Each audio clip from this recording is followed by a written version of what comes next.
অঞ্চল আগতে বৰক্ষেত্ৰী সমষ্টিত আছিল। এতিয়া এই অঞ্চলসমূহ আমাৰ বৰক্ষেত্ৰীৰ পৰা টিহু সমষ্টিলৈকে আহিল, নতুন হয় এই অঞ্চলবিলাক। গতিকে আজি আমাৰ এই অঞ্চলটোত যিখিনি বৰক্ষেত্ৰীৰ পৰা আহিলে, সেই অঞ্চলত আমি নিৰ্বাচনী প্ৰচাৰ চলালোঁ আৰু এই নিৰ্বাচনী প্ৰচাৰত ৰাইজে যথেষ্টখিনি সহযোগ কৰিছে আৰু উৎসাহ, ৰাইজৰ বহুখিনি উৎসাহ দেখা গৈছে। গতিকে ৰাইজক মই ধন্যবাদ দিছোঁ, সকলো ৰাইজকে, যে তেওঁলোকে যে আজি এই ভাৰতীয় জনতা পাৰ্টিৰ সপক্ষে অৰ্থাৎ আমাৰ NDAৰ সপক্ষে সকলো ৰাইজে ওলাই আহিছে। উন্নয়ন, আমাৰ যিটো বিগত দিনত আমাৰ উন্নয়ন আৰু সুৰক্ষাৰ স্বাৰ্থত।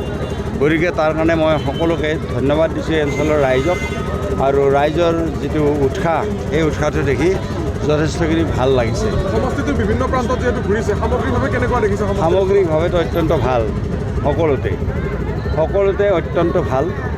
আৰু আমাৰ এই মণ্ডলটোত আমি যোৱাবাৰ MP ইলেকশ্যনত আমি এই মণ্ডলটোত আমি কম ভোট পাইছিলোঁ MP ইলেকশ্যনত, আৰু MP ইলেকশ্যনত আমি কম ভোট পাইছিলোঁ, আৰু আমাৰ পঞ্চায়ত ইলেকশ্যনত আমাৰ এই মণ্ডলটোত আমি প্ৰায় 300 ভোট কম পাইছিলোঁ। কিন্তু এইবাৰ এই মণ্ডলটোৱে লিড কৰিব আৰু BJP লিডত থাকিব। এইবাৰ এই মণ্ডলটো এইবাৰ পৰিৱেশটো যথেষ্ট সুকীয়া হৈছে, আৰু এই অঞ্চলৰ ৰাইজ সৰ্বাত্মকভাৱে ৰাইজ ওলাই আহিছে, আৰু এইটো নতুন এটা ট্ৰেণ্ড হৈছে ইয়াতে। আৰু মই ভাবোঁ যে এই মণ্ডলটো এইবাৰ লিড কৰিব, এই মণ্ডলটোৰ বহুখিনি ভোট লিড কৰিবলৈ সক্ষম হ'ব।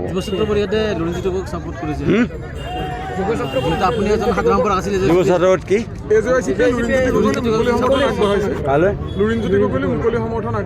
তেওঁলোকৰ কথা মইতো নাজানো, সেইটো মই কেনেকৈ ক'ম? আৰে মই সাধাৰণ সম্পাদক আছিলোঁ, মই প্ৰতিষ্ঠাপক সম্পাদকে আছোঁ, সাধাৰণ সম্পাদক আছিলোঁ। কিন্তু আজিৰ দিনটোত যুৱ ছাত্ৰ পৰিষদৰ মই কোনো বিষয়ববীয়া নহয়।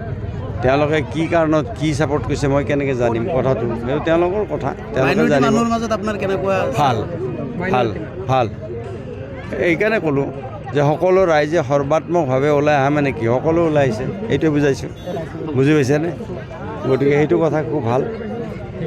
অঞ্চল আগতে বৰক্ষেত্ৰী সমষ্টিত আছিল। এতিয়া এই অঞ্চলসমূহ আমাৰ বৰক্ষেত্ৰীৰ পৰা টিহু সমষ্টিলৈকে আহিল, নতুন হয় এই অঞ্চলবিলাক। গতিকে আজি আমাৰ এই অঞ্চলটোত যিখিনি বৰক্ষেত্ৰীৰ পৰা আহিলে, সেই অঞ্চলত আমি নিৰ্বাচনী প্ৰচাৰ চলালোঁ আৰু এই নিৰ্বাচনী প্ৰচাৰত ৰাইজে যথেষ্টখিনি সহযোগ কৰিছে আৰু উৎসাহ, ৰাইজৰ বহুখিনি উৎসাহ দেখা গৈছে। গতিকে ৰাইজক মই ধন্যবাদ দিছোঁ, সকলো ৰাইজকে, যে তেওঁলোকে যে আজি এই ভাৰতীয় জনতা পাৰ্টিৰ সপক্ষে অৰ্থাৎ আমাৰ NDAৰ সপক্ষে সকলো ৰাইজে ওলাই আহিছে। উন্নয়ন, আমাৰ যিটো বিগত দিনত আমাৰ উন্নয়ন আৰু সুৰক্ষাৰ স্বাৰ্থত।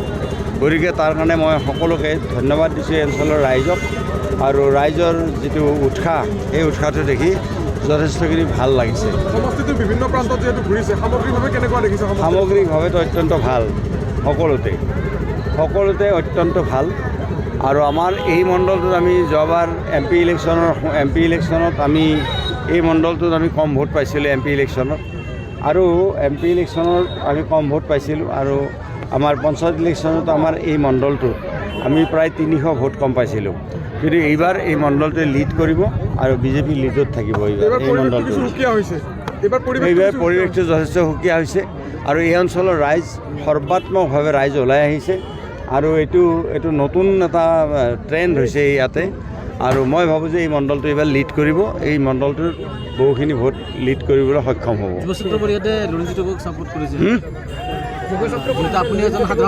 যুৱছাত্ৰত কি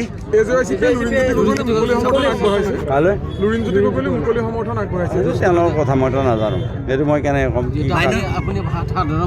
আৰে মই সাধাৰণ সম্পাদক আছিলোঁ, মই প্ৰতিষ্ঠাপক সম্পাদকে আছোঁ, সাধাৰণ সম্পাদক আছিলোঁ। কিন্তু আজিৰ দিনটোত যুৱ ছাত্ৰ পৰিষদৰ মই কোনো বিষয়ববীয়া নহয়। তেওঁলোকে কি কাৰণত কি ছাপোৰ্ট কৰিছে মই কেনেকৈ জানিম কথাটো? সেইটো তেওঁলোকৰ কথা, তেওঁলোকে জানিব। ভাল এইকাৰণে ক'লোঁ যে সকলো ৰাইজে সৰ্বাত্মকভাৱে ওলাই অহা মানে কি, সকলো ওলাই আহিছে, এইটোৱে বুজাইছোঁ। বুজি পাইছেনে? গতিকে সেইটো কথা খুব ভাল।